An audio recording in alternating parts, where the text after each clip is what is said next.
Why don't we first move into a topic that I think a lot of leaders struggle with, and that's, silence doesn't mean satisfaction.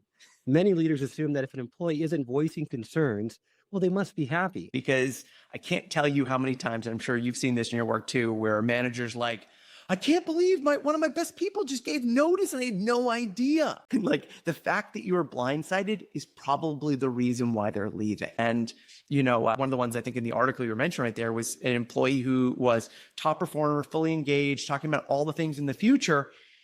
And then because the boss neglected them, they never talked about career development, never talked about career growth, and only talked to them when something went wrong. And that's where they hit the I've had enough moment and gave their notice. And that was the surprise for leaders. So many times it's an indicator, not a fact, but it's something to keep our eyes out for, that when we see it, hey, maybe I want to dig in a little bit deeper. And so the three things that I have people tend to watch out for is, one is loss of sense of humor. It may be something going on outside of work, but if we used to joke around and poke fun at one another, and now all of a sudden I say something and you roll your eyes, or you don't laugh anymore, or we stop joking around, if it gets tense, then there may be something going on.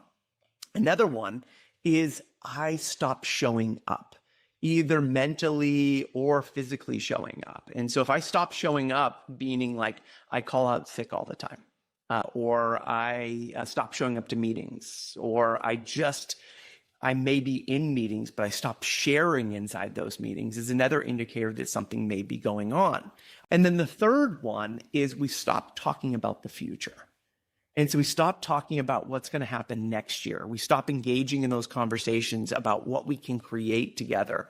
And so I think those three indicators are the ones that are probably the biggest kind of early warning signs that something is happening, and we may want to check in with our people.